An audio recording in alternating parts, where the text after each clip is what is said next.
मुतआल ने अपनी पाक मुक़द्दस तरीन किताब में सूरह मुबारका फ़ातिर में कहा सुम्मा और रसनल किताब अल्लज़ीना अस्तफ़ैना मिन इबादिना, फिर हमने किताब का वारिस उनको बनाया जिन्हें हमने चुन लिया था। कुरान और वारिसाने कुरान, इस मौजू पे आज पहली मजलिस आपकी तवज्जोहात को हदिया की जा रही है कि कुरान क्या है, वारिसाने कुरान कौन है, कुरान किस किस हालतों में आता है और वारिसाने कुरान कैसे कैसे इसकी हिफाजत करते हैं। खुदावंद मुतआल ने इस आयत में लफ्ज़ इस्तेमाल किया है सुम्मा और रसनल किताब। लफ्ज़ किताब इस्तेमाल हुआ, लेकिन तर्जमा करने वालों ने जब तर्जमा किया तो उन्होंने तर्जमा कहा बेशक हमने कुरान का वारिस, क्योंकि हर साहिब अक्ल और साहिब शऊर और साहिब इल्म और फ़हम व फ़रासत ये मानता है कि जब खुदा किताब कहता है तो उससे मुराद कुरान होता है। जब खुदा ने किताब कहा है तो किताब से मुराद कुरान है। मेरे सामने मेरी कौम का मुस्तकबिल बच्चे, उनके लिए बात वाज़े करूं, बेशक ये एक मानी है और लफ्ज़ें दो हैं, किताब और कुरान, ये दोनों एक ही मानी में इस्तेमाल होते हैं। मफहूम थोड़े थोड़े जुदा है, मैं मफहूम जो है वो जुदा वो बयान कर देता हूं। किताब कहते हैं लिखी हुई, कुरान कहते हैं पढ़ी हुई। तमहीद में आप साथ देंगे तो लुत्फ आएगा। जो लिखी जा चुकी हो उसे किताब कहते हैं, काताबा।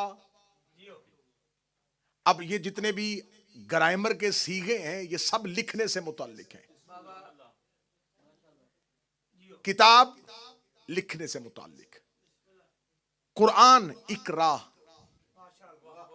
सर ने जुबान हिलाएंगे जी आप, किरात करना, पढ़ना।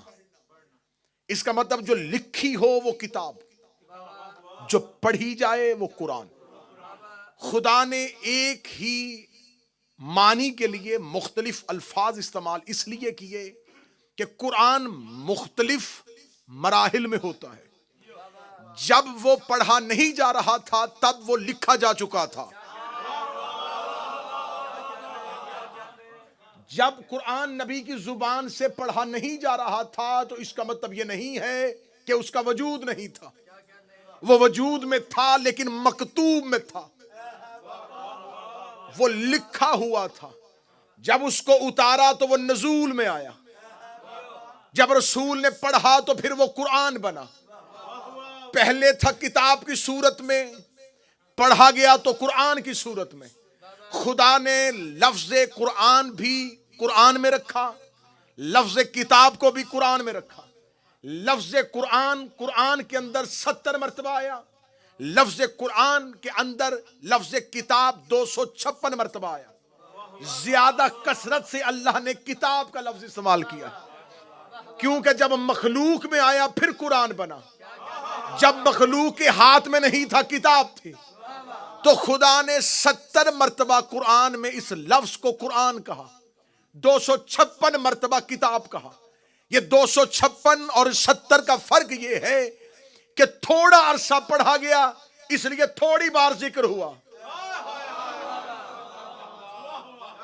ज्यादा मुद्दत से था तो किताब था। खुदा ने कहा कि हमने किताब का वारिस उन चुने हुए लोगों को बनाया। सिर्फ आज आयत का तर्जमा सुनना और लुत्फ लेना। खुदा कहता है मैंने वारिस बनाया, सुम्मा और रसना, फिर हमने वारिस बनाया। अल्लाह ने बताया कि वारिस जब भी बनाता हूं, माहौल बने ताकि अगली मजलिस से आसान हो सके। वारिस जब भी बनाता हूं, क्या कहने, मैं बनाता हूं। मैंने हमेशा कहा है कि मजलिस और नमाज इसको यकसुई के साथ होना चाहिए, इनमें मुताबिकत बड़ी होती है। मजलिस और मस्जिद में नमाज दोनों की पहली सफों के तकाजे मुख्तलिफ हैं। मस्जिद में नमाज की पहली सफ में भी वो नमाजी आए जिसकी किरात भी ठीक हो, अगर मौलाना भूल जाए तो वो दोहरा भी सके। शरई मसला है, शरई मसला है, ये शरई मसला है। अकलीम साहब पहली सब में वो बंदा आए, अगर मौलाना भूल जाए तो पीछे से दोहरा दे। इसलिए कहते हैं कि बच्चों को पीछे खड़ा करो। बिल्कुल ऐसे ही मस्जिद की नमाज की सफ और मजलिस शबीर की सफ, ये पहली सफ वालों का तकाजा और है। ठीक है, तकबीरतुल एहराम आगे से शुरू होती है और पीछे तक जाती है। मजलिस शबीर में ताईद आगे से शुरू होगी और पीछे तक जाएगी। एक चीज। दूसरी चीज ये कि कल भी गुजारिश की थी, फिर गुजारिश कर रहा हूं कि मजलिस हुसैन में आओ तो कोशिश करो। ये नहीं है कि नाज में मिंबर कहे, खतीब जाकर कहे तो फिर आप अपनी अपनी जगह से हिले, क्योंकि जमात का असूल है कि जब तक पहली सफ पूरी ना हो दूसरी सफ बनती नहीं। तीसरी सफ वाला दूसरी सफ वाले से कहता आगे हो, पहले अगली जगह पूरी कर। तो लिहाजा कोशिश किया करें। और तीसरी और आखिरी बात इंतहाई माजरत के साथ, बगैर शरई वजह से दीवार की टेक लगाना ऐसे ही है जैसे डिसेबल जगह पे पार करना है।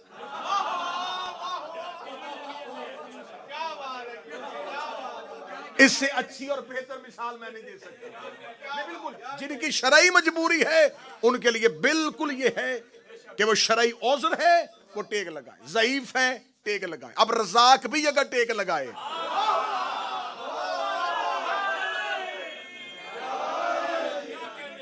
तो लिहाजा जो नौजवान होते हो ये मजलिसों की जीनत बना करो, सामने बैठा करो।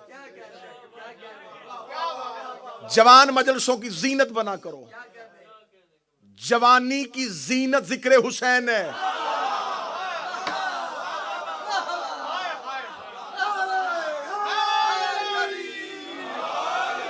बुरी होती हैं वो जुबानें जो दोस्तों की महफिल में बोलें और अली के जिक्र में ना बोलें। सुम्मा और असनल किताब अल्लज़ीना अस्तफ़ैना मिन इबादिना, हमने वारिस बना दिया उन लोगों को, बादशाह हुसैन इज्जत अता फरमाए, उन लोगों को जिन्हें हमने चुना हुआ था। खुदा कहता हमने वारिस बनाया चुने हुए लोगों को। खुदा ने मुसलमान मौलवियों के मुंह पे आयत मारी कि जिन्हें वारिस बनाओ पहले खुदा चुनता है। बंदों का चुना वारिस नहीं होता, अल्लाह का चुना वारिस होता। मौला हुसैन इज्जत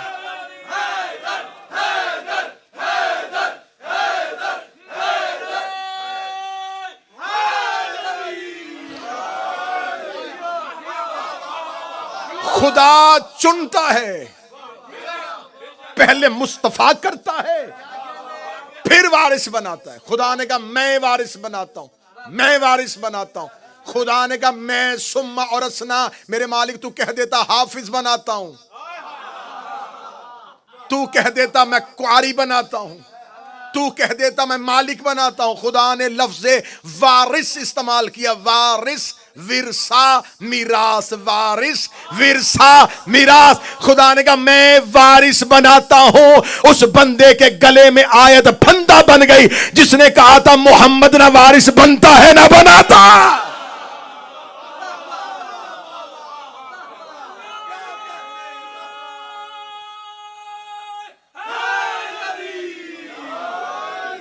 अगर रियाज भाई अगर खुदा शादी वारिस ना बनाता, वारिस बनाना अल्लाह की सुन्नत। खुदा ने कहा मैं वारिस बनाता हूं, मैं वारिस बनाता हूं। बिस्मिल्लाह उन लोगों को जिन्हें मैंने मुस्तफा किया हुआ। किसका वारिस बनाता हूं? किताब का। जब कुरान नहीं थी तो किताब के वारिस थे। आसमान से कितनी किताबें नाज़िल हुई जी? चार किताबें आसमान से नाज़िल हुई। जनाब दाऊद पे ज़बूर, मूसा पे तौरात और ईसा पे इंजील। वो चारों किताबें कुरान समेत आज भी दुनिया में मौजूद है। लेकिन हर मुसलमान का ये अकीदा है, तीन असल हालत में नहीं, चौथी असल हालत में। वो जितनी भी किताबें हमारे रसूल से पहले नाज़िल हुई, वो लिखी हुई हाथों पे आई। हजरत मूसा के दौर पे लोह उतरती थी, एक नूर की तख्ती होती थी जिसपे अल्लाह हुक्म लिखता था, मूसा पे उतार दे, मूसा उसे पढ़ता था, सुना देता था। सहीफे भी उतरते थे। किताबें और होती हैं, सहीफे और होते हैं। मैं अपने बच्चों को आसान मिसाल देता हूं, किताब और सहीफे की हैसियत बिल्कुल ऐसे ही है जैसे किताब और सफ़े की होती है। सहीफा सफ़ा, इसे याद रखना। जो अंबिया को खुदा वक्ती अहकामात देता है वो सहीफों में देता है, जो मुसलसल अहकामात देता है वो किताब में देता है। खुदा ने अंबिया पे, हर नबी पे सहीफे भी उतरते थे, लेकिन ये किताबें जो अंबिया पे उतारी खुदा ने इनके हाथों पे उतारी, हाथों पे उतारी। अहले जुबान उर्दू अदब के साथ ताल्लुक रखने वाले जो लोग होंगे हसन भाई, या जितने भी अहबाब जुबान उर्दू से ताल्लुक रखते हैं, वो अगले जुमले पे मुझे दाद दे देंगे। जो किताब हाथों पे आई वो उम्मत के हाथ लग गई। बादशाह हुसैन जो किताबें हाथों में आई वो उम्मत के हाथ लग गई। इसलिए आज ना तौरात अपनी असल हालत में, ना अंजील, ना ज़बूर।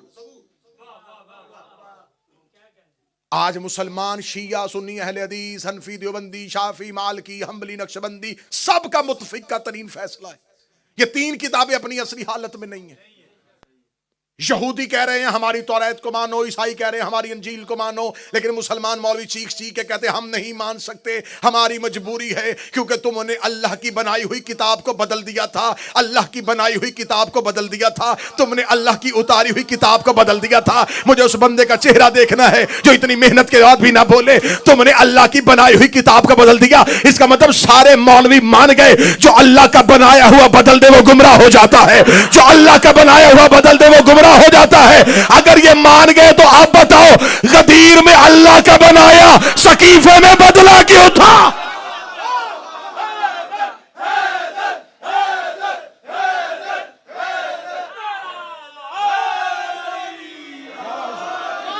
जिसे गदीर में अल्लाह ने बनाया था,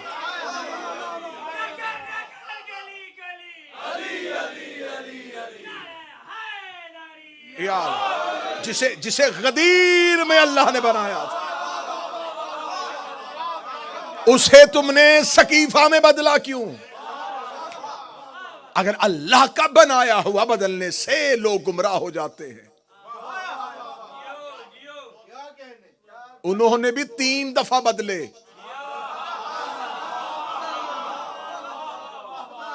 ज़बूर बदली, तौरात बदली, अंजील बदली, कुरान चाह के भी बदल नहीं सके। 3 बदल गई, चौथा नहीं बदला।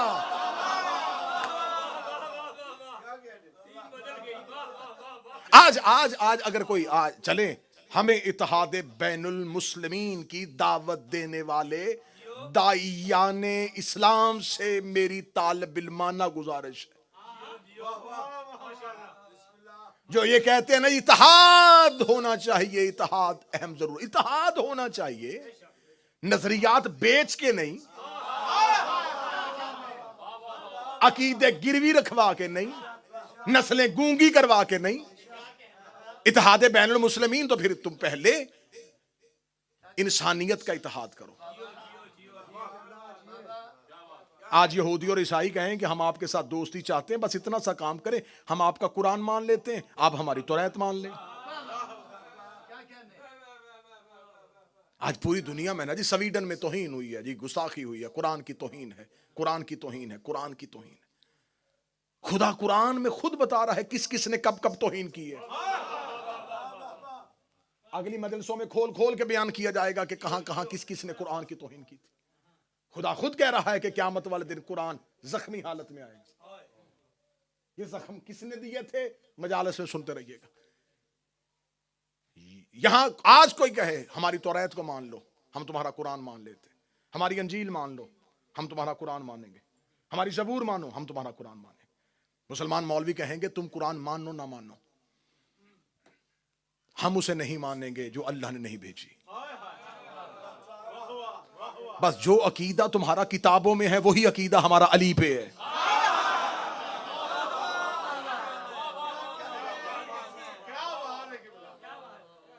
सुम्मा और असल किताब अल्लज़ीना इस्तफ़ैना मिन इबादिना, हमने वारिस बना दिया किताब का उन लोगों को जिन्हें हमने मुस्तफ़ा किया हो। 3 किताबें हाथों पे आई, उम्मत के हाथ आ गई। 4थी किताब को अल्लाह ने क़यामत तक महफूज रखना था। अच्छा, ये जो 4थी किताब आई, इसने पहली गुज़िश्ता किताबों की तस्दीक भी की। कुरान ने आके ये नहीं कहा कि तौरात गलत थी, माज़अल्लाह अंजील और ज़बूर। उसने कहा नहीं, तौरात भी हक है, अंजील भी हक है, ज़बूर भी हक है, ये उतरी थी नबियों पे, वो अंबिया भी हक है, जिन पे उतरी थी वो अंबिया हक है। कुरान ने उनकी तस्दीक की, क्योंकि कुरान है हादी, और ये हादी का फलसफा है, वो पिछले की तस्दीक करता है, अगले का ऐलान करता है। हाय हाय हाय हाय, जो पिछले की तस्दीक ना करे, ना करवाओ, जो पिछले की तस्दीक ना करे, मतवज्जे साहबान मेरी तरफ रखिएगा, इंतहाई संजीदा मौजू। जो पिछले की तस्दीक ना करे, अगले का ऐलान ना करे, वो हादी नहीं होता। खुदा कुरान हादी है। हादी ने क्या किया? उसने कहा तौरात भी हक, अंजील भी हक, ज़बूर भी हक। हादी वो होता है जो गुज़िश्ता की तस्दीक करे, अगले का ऐलान करे। मुसलमानों ने हदायत के रास्ते 2 लिए, एक खिलाफत, एक इमामत, एक खिलाफत, एक इमामत, एक खिलाफत, एक इमामत। अब बताना इनमें से हादी कौन है? खुलफा में से अब्बासियों ने उमवियों पे लानत की थी, 12 में से हर एक ने पिछले की तस्दीक की है, अगले का ऐलान किया।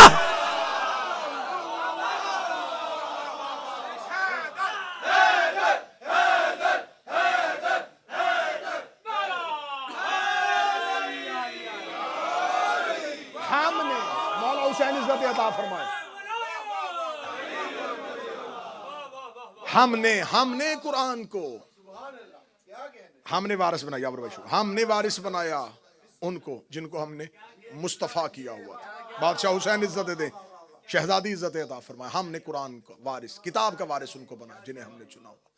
3 हाथों पे आई, 4थी खुदा ने मोहम्मद के दिल पे उतारा।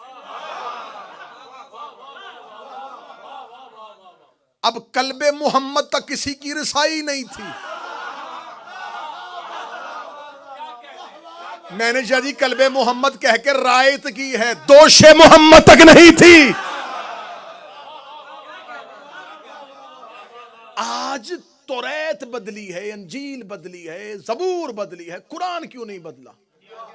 क्योंकि दिल में महफूज था, कल्बे पैगंबर में उतारा। कल्बे पैगंबर तक किसी की रसाई नहीं थी, कल्बे मोहम्मद तक कोई पहुंच नहीं सकता था। जो भी आया कदमे मोहम्मद में आया है, कल्बे मोहम्मद पे नहीं आया। कदमे मोहम्मद पे, कदमे मोहम्मद पे, कदमे मोहम्मद पे। 16 रजब अली दस्ते मोहम्मद पे, 15 रमजान हसन दस्ते मोहम्मद पे, 3 शबान हुसैन दस्ते मोहम्मद पे, सहाबी कदमे मोहम्मद पे, औलाद दस्ते मोहम्मद पे। सहाबी और अहले बैत में इतना फर्क है जितना हाथ और पांव में होता है।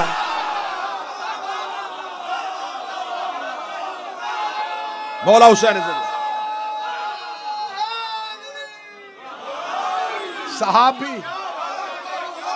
सहाबी में और अहले बैत में फर्क ही है।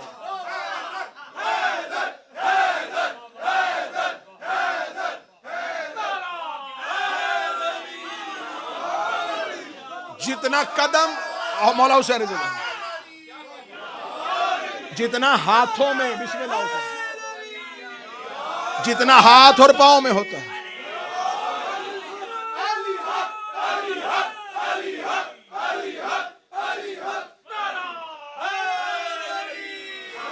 जितना हाथ और पांव में होता है, कदमों में गुलाम होते हैं, हाथों में औलाद होती है। हमने कुरान को मुस्तफा के कल्ब पे उतारा, कल्बे मोहम्मद पे नाज़िल किया, और खुदा ने फिर कल्बे मोहम्मद की वुसअत बताई, कितना वसी और कवी है मेरे मोहम्मद का कल्ब। फरमाया लो अंजलना हाजल कुरान, अगर हम इस कुरान को पहाड़ों पे नाज़िल करते, पहाड़ इसकी हैबत से रेजा रेजा हो जाते।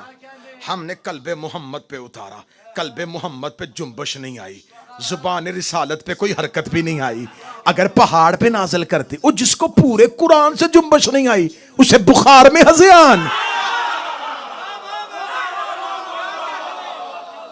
हमने कुरान कल्बे मोहम्मद पे उतारा और कल्बे मोहम्मद पे कोई जुम्बश नहीं आई। और खुदा कुरान में कहता है अगर मैं इसी कुरान को पहाड़ों पे नाज़िल करता, पहाड़ इसकी हैबत से रेजा रेजा हो जाते। यकम मुहर्रम 1444 हिजरी दुआए ज़हरा में पहला तरीक 7 जुमला आपकी समाअतों को हदिया करने लगा हो। खुदा ने कुरान में यह तेवर रखा, खुदा ने कुरान में यह लहजा रखा। अगर इस कुरान को पहाड़ों में नाज़िल करता, पहाड़ इसकी हैबत से रेजा रेजा हो जाते। ये लहजा या मुझे कुरान में नजर आया या नहजुल बलागा में नजर आया। अली ने मस्जिद कूफा के मिंबरे अबयस पे बैठ के कहा खुदा की कसम अगर अल्लाह मेरी विलायत को पहाड़ों पे नाज़िल करता, रेजा रेज।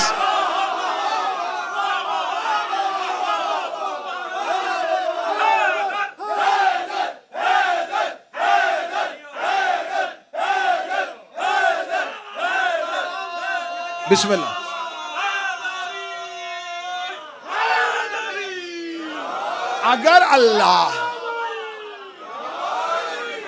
अगर अल्लाह मेरी विलायत को पहाड़ों पे नाज़िल करता, पहाड़ इसकी हैबत से रेजा रेजा हो जाते।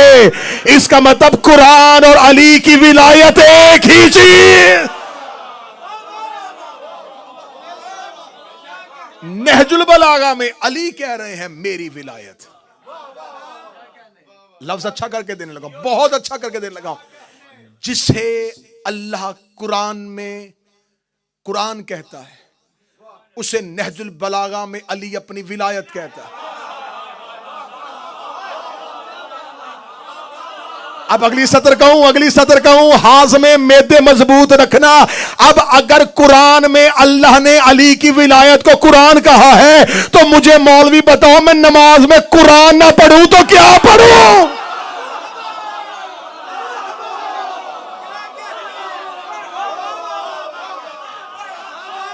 अगर हम इसे पहाड़ों पे नाज़िल करते, पहाड़ इसकी हैबत से रेजा रेजा हो जाते।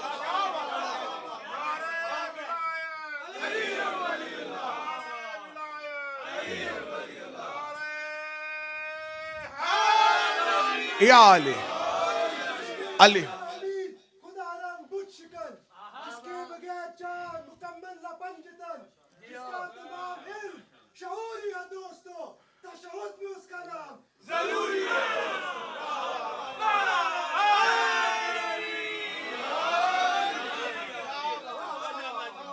हमने कुरान नबी के कल्ब पे उतारा, दिले मुस्तफा पे उतरा।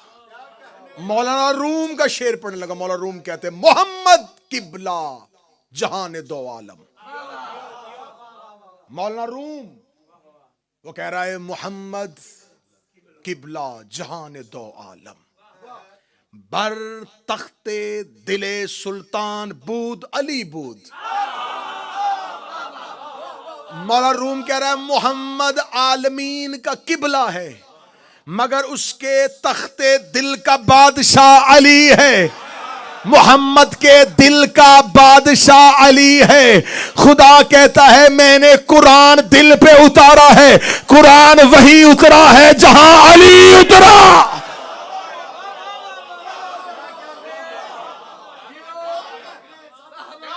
सही बुखारी बाब मनाक़िब सैयदा, सही बुखारी में है हदीस, रसूल ने फरमाया अल फातिमा तो कल्बी, ज़हरा मेरा दिल है। खुदा कहता मैंने कुरान दिल पे उतारा है। हमने कुरान को मुस्तफा के दिल पे नाज़िल किया। अब कलब तक रसाई नहीं थी, कलूब तक पहुंच नहीं सकते थे। हमने कुरान को कल्बे मोहम्मद में महफूज कर लिया है। अब ये आएगा अक्ल वालों की समझ में। पूरे कुरान की बाय बिस्मिल्लाह से लेकर सीने व नास तक एक आयत मौलवी बताएं जिसमें खुदा ने कहा और कुरान में कहा हो इसे हिफ्ज करो। अफला यतदब्बरून, इसमें तदब्बुर करो, इसमें तअक्कुल करो, कुरान के लिए अक्ल इस्तेमाल करो। बेअक्लों को कुरान समझ में नहीं आता। 2 जमा 2 4 करें, बताऊं अक्ल किसे कहते हैं? अमीर अल मोमिनीन से साहबी ने पूछा, या अली मा अल अक्ल, अक्ल क्या है? फरमाया अक्ल उसे कहते हैं जिससे रहमान की पहचान हो।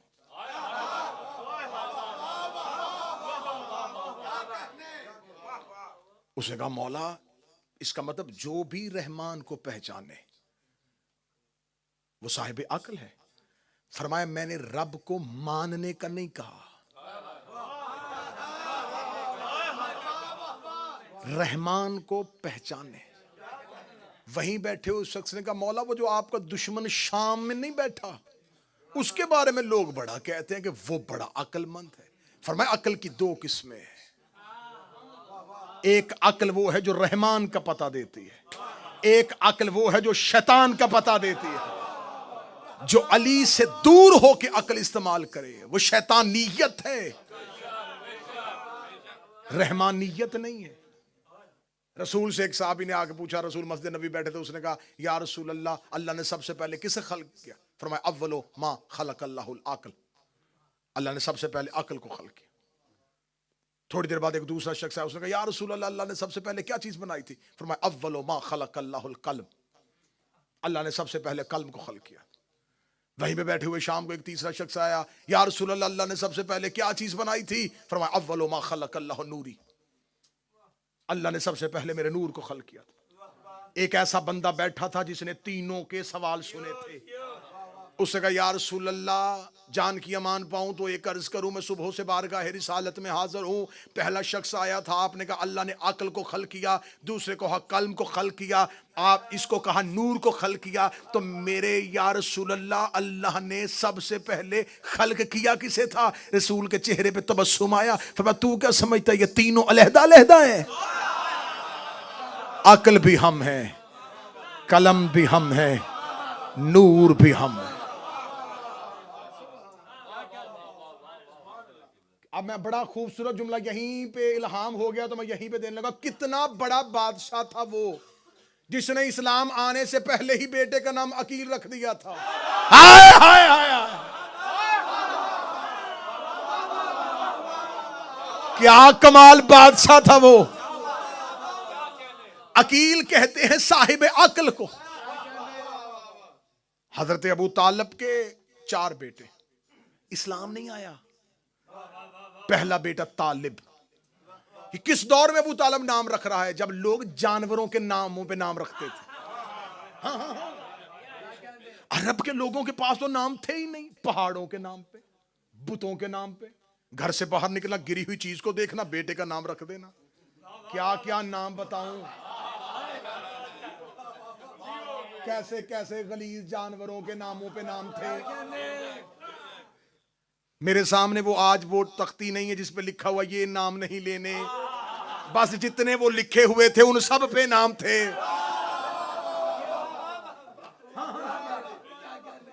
आज भी वो लुगत उठा के देख लो, वो नाम आज भी मशहूर है। उस दौर में लोगों के पास कोई इज्जत शर्फ वाली नाम ही नहीं थे। ये तो अल्लाह ने मेहरबानी कर दी कि उसने इनके कई नाम रख दिए जो आज हमारे कई नाम हो गए। अगर ये सारे ही मोहम्मद होते, इनके नाम इतने रख दिए, इनके अलकाबात इतने उतार दिए, आज जमाने में जितने नाम फैले हुए हैं ये 14 का सदका है। इस मजमे में से एक एक बंदा खड़ा करूंगा, एक एक नाम 14 का सदका निकलेगा। उस दौर में क्या था? उस दौर में नाम ही नहीं थे, इज्जत शर्फ वाली जगह ही नहीं थी। तो वो जानवरों के नामों पे, बुतों के नामों पे, पहाड़ों के नामों पे। उस दौर में अबू तालिब ने पहले बेटे का नाम तालिब रखा।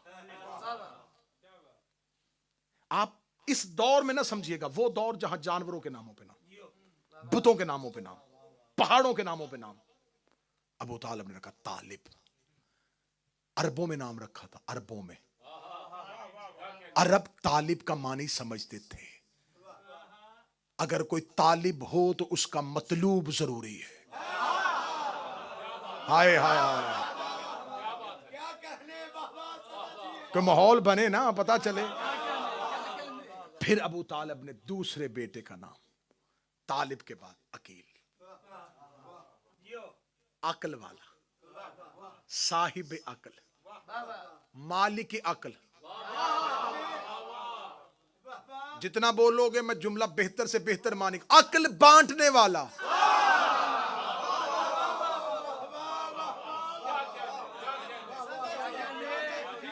बखल से बखील, अकल से अकील। और हजरत अबू तालिब के औलाद में 10-10 साल का फासला है। बड़े बेटे तालिब 10 साल छोटे अकील, 10 साल छोटे जाफिर, 10 साल छोटे उम्मे हानी, 10 साल छोटी जनाब जुमाना, 10 साल छोटे अली, अली से 10 साल छोटा इस्लाम। हाय हाय हाय हाय हाय, मौला हुसैन इज्जत था। मुझे हुसैन की कसम है, इस्लाम और अली के दरमियान 10 साल का फर्क है। इस्लाम अबू तालिब के मजहब का नाम नहीं, अबू तालिब के बेटे का नाम है।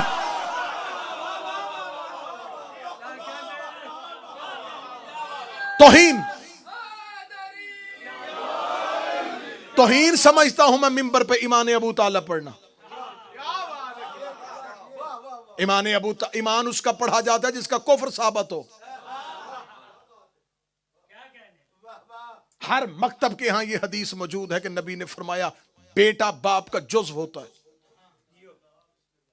औलाद की तकलीफ इसलिए होती है कि औलाद जुज़्व है। हर बेटा बाप का जुज़्व, हर बेटा बाप का जुज़्व, हर बेटा बाप का जुज़्व। मेरे बादशाह हुसैन, मुझे एक भी बंदा ऐसा ना दिखाना जो इतनी मेहनत के बाद ना बोल सके हर बेटा बाप का जुज़्व होता है। डूब के मर जा जिसका जुज़्व कुल्ले ईमान हो।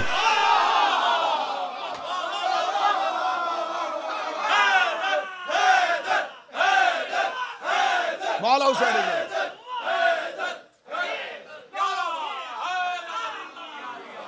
जिसका जुज़्व कुल्ले ईमान। अबू तालिब का जुज़्व ईमान का कुल है। अबू तालिब का जुज़्व ईमान का कुल है। अबू तालिब का जुज़्व ईमान का कुल। जिसका जुज़्व कुल है उसका कुल क्या होगा? सबसे बड़े बेटे का नाम तालिब रखा।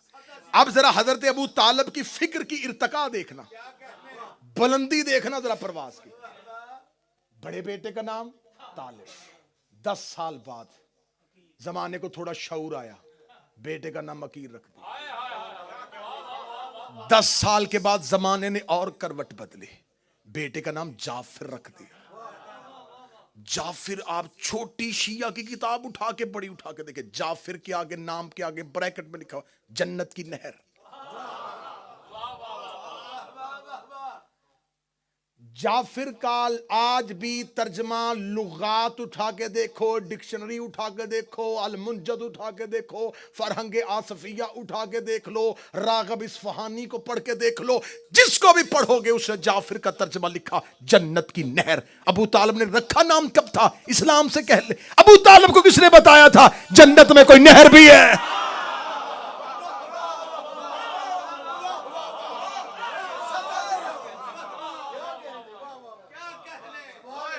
भाई अगर मैं जिंदगी में कभी यूके आया ही नहीं तो मुझे क्या पता ल्यूटन कहां है, नॉर्थहैम्पटन कहां है, बर्मिंघम कहां है, मैनचेस्टर कहां है। तो जब अबू तालिब जन्नत में गया ही नहीं तो फिर अबू तालिब को क्या पता कि जाफर किसे कहते? फिर मान जा, रहता जन्नत में था, नाम यहां रख रहा था।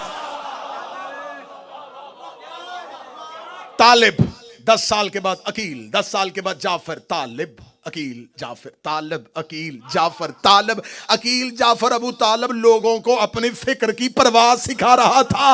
अबू तालब ने बड़े बेटे का नाम तालिब रखा जिसका कोई मतलूब हो, फिर अकील रखा जो अकल का मालिक हो, फिर जाफर रखा जो जन्नत की नहर हो। अगला बेटा आया, अबू तालब ने नाम ही अल्लाह के नाम पर रख दिया।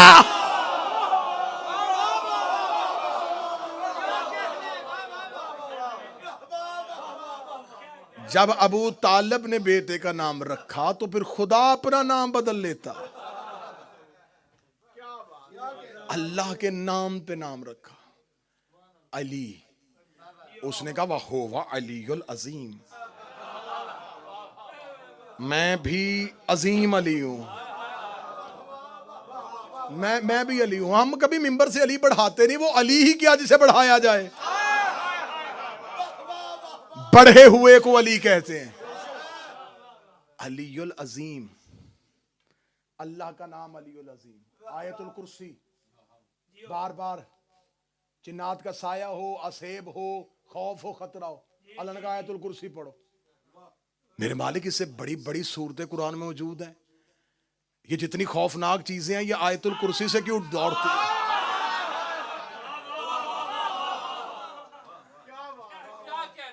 30% मजमा बोला, 70% अभी भी चुप है। यहां से लेके वो सफर भाई तक दाद जाएगी तो फिर अगला जुमला कहने का मजा आएगा। शैतान कुल हुवल्लाह कहने से नहीं बढ़ता, ला हौला वला कुव्वता इल्ला बिल्लाल अलीयुल अज़ीम। इसका मतलब जब भी अली का नाम लो शैतान भाग जाता है।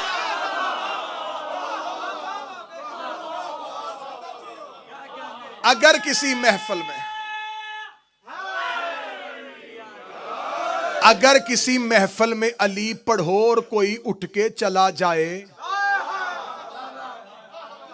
उसे वापस ना लाना। समझ लेना कि बड़े मियां भेस बदल के आए थे। नहीं बर्दाश्त होता आज भी शैतान से अली की फजीलत। बस यहीं से गुफ्तगू को कल मुतसिल करेंगे। दीन पे एहसान है तो अबू तालिब का, अबू तालिब के बेटों का, अबू तालिब की बेटियों का। फजाइल मुख्तसर, जितना हिस्सा फजाइल को दूंगा उतना ही मुसाहिब को दूंगा, क्योंकि मुहर्रम मकसद है रोना। मैंने कभी कोशिश नहीं की कि मैं फजाइल तवील पढ़ूं और मुसाहिब मुख्तसर पढ़ूं। फजाइल पे दाद खतीब की भूख है, मुसाहिब में आंसू ज़हरा की हसरत है। मैं मुसाहिब मुख्तसर पढ़ूं, वो जो शाम से आई है वो मेरी तकरीर सुनने नहीं आई, वो तुम्हारी दाद और तहसीन सुनने नहीं आई, वो अपने घर की फजीलत से बड़ी वाकिफ है। वो तो आती ही इसलिए है कि कोई मेरे हुसैन को रोए, थोड़ी देर कोई हुसैन को रोए, मेरे दिल में तसल्ली हो, जिसे 61 हिजरी को तन्हा समझ के मारा था। आज कई सौ, कई हजारों, कई लाखों, कई करोड़ों से रोने के लिए घरों से निकल पड़े। ये रोना माँ और बेटी की हसरत है। मैं मिन्नत करके कहूंगा अगर मजलिस शबीर में आ जाया करो तो ज़हरा के रुमाल को एक आंसू जरूर दिया करो। वो और थे जिन्होंने खाली वापस भेज दी थी। ऐसे ना हो तेरी आंख के नीचे से ज़हरा का रुमाल खाली चला जाए। जब सैयदा मोमन के रुखसार के नीचे अपना रुमाल रखती है और उसकी आंख से आंसू नहीं निकलता, ज़हरा फिर भी दुआ देती है। दुआ दे के कहती है मेरा अल्लाह तुझे हुसैन की मारिफत दे, तुझे पता तो नहीं कितना जख्मी कर दिया था इन्होंने हुसैन।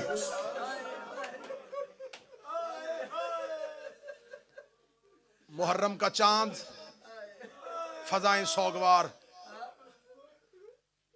अमीर अल मोमिनीन को रसूल ने कहा था या अली, मेरे बाद मेरी उम्मत चांद पे इत्फाक नहीं करेगी, ये चांद पे कभी भी इकट्ठे नहीं होंगे। ज़हूर की अलामात में से एक अलामत ये भी है, जल्दी आए इन दुखी घरों का मालिक, ताकि आके बंद दरवाजे खोले। अकबर के सर पे सेहरा हो, कासम की शादी हो, जवान हुआ असगर तख्त पे बैठे, मेरे 12वें की शाही आए। सदा तो गैर सदा से माफी मांग के जुमला कहूंगा, मैंने कल पढ़ दिया था कि मुहर्रम का चांद अली की बेटियों और अली के बेटों ने कहां देखा।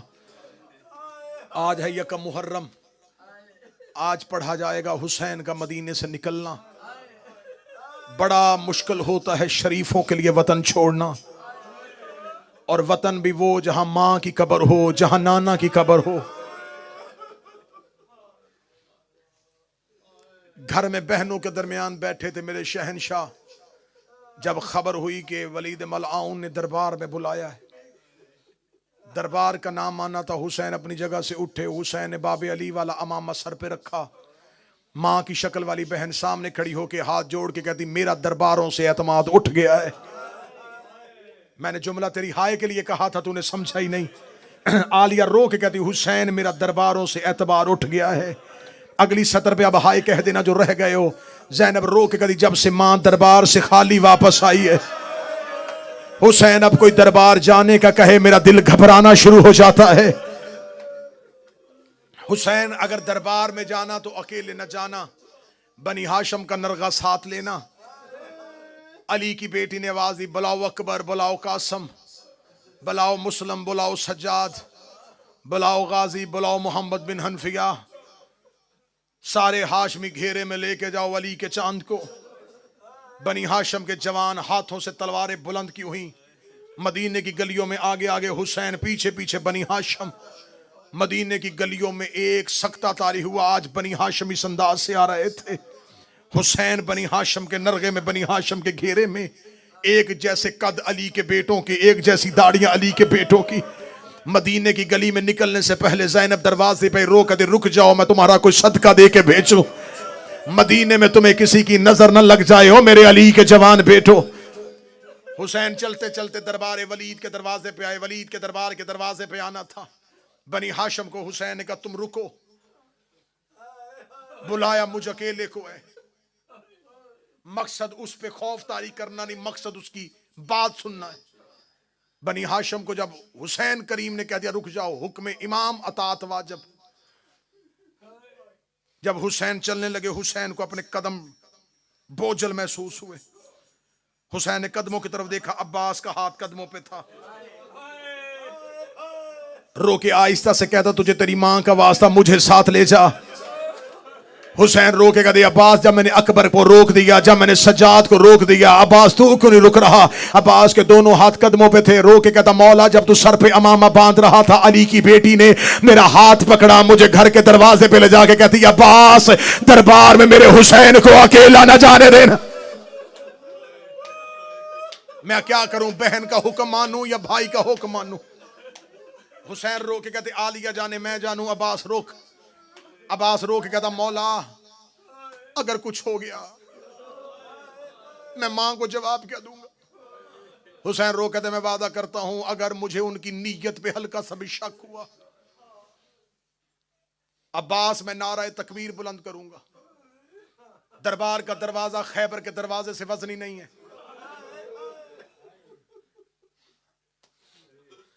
हुसैन ने तसल्ली दी कि अगर कुछ हुआ अब्बास मैं तुझे बुलाऊंगा। हुसैन दरबार में दाखिल हुए। रात ढल चुकी थी। 300 के लगभग किताबें कहती हैं कि लोग कुर्सियों पे बैठे थे। मलाउन तख्त पे बैठा था। एहतराम हुसैन में अपनी जगह से उठा। हुसैन को बैठने के लिए कुर्सी दी गई। हुसैन ने कहा, नहीं बैठना नहीं चाहता, मुझे बताओ रात के इस पहर में क्यों बुलाया। कहने लगा, हाक में शाम मर गया, उसका बेटा यजीद तख्त पे आ गया है। शाम और कूफा की अक्सरियत ने उसके हाथ में बैयत कर ली है। बसरा का गवर्नर जा चुका है। जगह जगह से लोग उसकी बैयत कर रहे हैं। वो चाहता है कि आप भी उसकी बैयत करें, इसलिए उसने एक खत आपके नाम लिखा है। यह कह के उसने खत हुसैन इब्न अली के कहा। मौला हुसैन ने खत पकड़ा। खत पकड़ने के कहा, ये खत भेजने का तरीका नहीं। कासिद मेरे दरवाजे पे आता, मैं खत वसूल करता, जवाब दे देता। उसने खत तुझे क्यों दिया है। वलीद ने कहा, हुसैन खत मामूली नहीं, ये सरकारी हुक्म है, इसलिए दरबार में बुलाया है कि उसने सिर्फ आपके नाम खत नहीं लिखा। खत की पिछली तरफ एक तहरीर मेरे नाम भी है। आपको पैगाम दिया है, मुझे उसने हुक्म दिया। हुसैन का पैगाम क्या और हुक्म क्या? उसका पैगाम है कि हुसैन मेरी बैयत करे, और मुझे हुक्म है कि अगर बैयत ना करे तो सर तन से जुदा कर। मैं मोहम्मद के बेटे के लहू से अपनी तलवार को रंगीन नहीं करना चाहता। यजीद ये समझता है कि तेरा कत्ल आसान है, मैं जानता हूं तेरा कत्ल मुश्किल है। जब उसने कहा ना कि उसने कहा है कि हुसैन का सर तन से जुदा करना, हुसैन ने आंखों में डाल ली आंखें। हुसैन देखेगा तुझे खबर है कि दरवाजे पे कौन खड़ा है? अगर मेरी जुबान से नारा तकबीर तकबीर की रे मुकम्मल नहीं हुई थी, या वलीद के दरबार का दरवाजा बाबे खैबर की तरह हवा में उड़ना शुरू हुआ, अली का शेर बेटा अब्बास इस जलाल से अंदर दाखिल हुआ, हुसैन ने अब्बास के सीने पे हाथ रखा, अब्बास को रोकते रोकते इमामत को 4 कदम पीछे जाना पड़ा। हुसैन रो के कहते अब्बास मैं इमाम बन के कह रहा हूं रुक जा। चेहरे पे अली वाली जलालत, आंखों में खून, तलवार अलम किए हुए। दरबारियों ने कुर्सियां छोड़ी, दीवारों के साथ जाके लगे। वलीद मलौन तक से नीचे उतरा। अब्बास ने तलवार की नोक का इशारा किया, इनमें से वो बंदा बता जिसने तेरे सर का नाम लिया है। हुसैन ने अब्बास के कांधे पे हाथ रखा। हुसैन ने कहा अब्बास हौसला, अब्बास हौसला, अब्बास हौसला। ये जुमला कहने के बाद हुसैन ने वलीद से कहा उसे लिख दे, शाम में वो और वक्त था जब तुमने हसन के जनाजे पे तीर मार दिए और मैंने बड़ी मुश्किल से रोका हुआ था अब्बास को।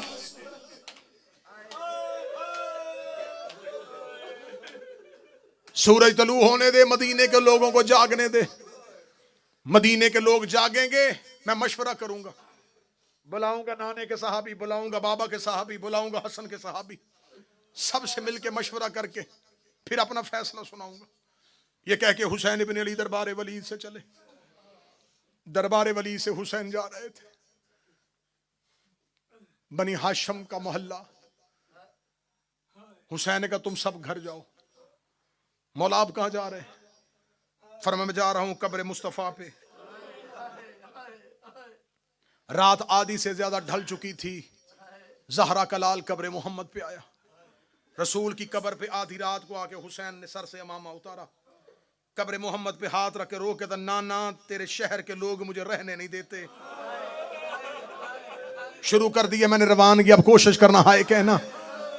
हुसैन रो के कहते नाना तेरे शहर के लोग मुझे रहने नहीं देते, नाना तेरा हुसैन मदीना छोड़ के जा रहा है। कब्र मुस्तफ़ा से आवाज आई हुसैन शहर छोड़ने आसान नहीं, मैंने मक्का छोड़ा, मेरे बाप का शहर था, मेरे दादा का घर था, मैंने यसरब को मदीना किया, मैं अकेला नहीं था, मेरे पास खदीजा की दौलत थी, अबू तालिब की हमायत थी, तेरे बाबे अली की तलवार थी, तेरी माँ फातिमा की दुआएं थी, हम सब ने मिलके यसरब को मदीना किया। हुसैन तू अकेला है। हुसैन रो कहते नाना ना घबरा, अकेला मैं भी नहीं हूं, मेरे पास अकबर की जवानी है, अब्बास के बाजू है, कासम का सर है, असगर का बचपन है, ज़ैनब की चादर। अब हाय कहते जाना। कब्र मुस्तफ़ा से आवाज आई हुसैन मैंने यसरब को मदीना किया, मेरी मेहनत बड़ी लगी। हुसैन रो के कहते नाना मुझे महीने नहीं चाहिए, मुझे साल नहीं चाहिए, नाना मुझे एक दिन की फजर से लेके असर तक का वक्त दे, मैं इतना खूबसूरत शहर बनाऊंगा। तू हर शबे जुमा 1.25 लाख नबी लेके मेरे शहर ना आए, मुझे हुसैन ना कहना। नाना मैं हुसैन अपना शहर बनाऊंगा। कब्र मोहम्मद से आवाज आई हुसैन शहर बनाना बड़ा मुश्किल है। आवाज आई नाना तू परेशान ना हो, मैं अकबर साथ लेके जा रहा हूं। आवाज आई हुसैन अगर दीन फिर भी ना बचा, नाना तेरे दीन पे मुश्किल बन गई, मैं अब्बास दूंगा। आवाज आई अगर दीन फिर भी ना बचा, नाना तू ना घबराना, मैं औनो मोहम्मद के जनाजे उठाऊंगा। हुसैन अगर मेरा दीन फिर भी ना बचा, आवाज आई नाना तेरा दीन बचाऊंगा, चाहे मुझे कासम की लाश के टुकड़े ना उठाने पड़े। आवाज आई हुसैन अगर मेरा दीन फिर भी ना बचा, कब्र मोहम्मद पे गिर गया ज़हरा का लाल, रो के नाना तेरा हुसैन वादा करता है सर सजदे में रखूंगा, मैं उठाएगा मेरा कातल। आवाज आई अगर तेरा सर दे के भी मेरा दीन न बचा, हुसैन दामन को झाड़ के खड़े हुए, रो कर जो था वो दे दिया, अब मुंह से बोल तेरे दीन को क्या चाहिए। अभी रसूल नहीं बोले थे या सैयदों की हवेली से एक बीबी के रोने की आवाज आई। आवाज आई हुसैन वापस आ, नाने से वादा कर, करबला जाने हुसैन जाने, शाम जाने तेरी ज़हरा। हाय हुसैन के करबला जाने हुसैन तू, शाम जाने तेरी ज़ैनब। बस मैं बड़ी जल्दी कर रहा हूं कि मैं रवानगी मुकम्मल करूं। कल पढ़ेंगे वरूद करबला, आज है हुसैन का वतन छोड़ना। रात आधी से ज्यादा ढल गई। हुसैन कब्र मुस्तफा से घर आए, दरवाजा खोला, दरवाजा वजनी महसूस हुआ। दरवाजा खोला, सामने मां की शक्ल वाली बहन खड़ी थी। अगली सतर पूरी रात रोने के लिए काफी है। आलिया हुसैन का माथा चूम के कहती, बता रोया क्यों था? अल्लाह तुम्हारे भाइयों की जवानियां सलामत रखे, जिसके भाई हैं उनके लिए जुमला पढ़ने लगा हूं। जब आलिया ने कहा हुसैन रोया क्यों था, हुसैन चीख मार के कहता, मुश्किल में मरे भाई याद आ जाते हैं, मुझे मेरा हसन याद आ रहा है। आज मेरा हसन होता। आलिया ने गले में बाहें डाली, रोकेगा ना, घबरा मेरा हुसैन, तेरा हसन मैं, तेरा बाबा मैं, तेरी मां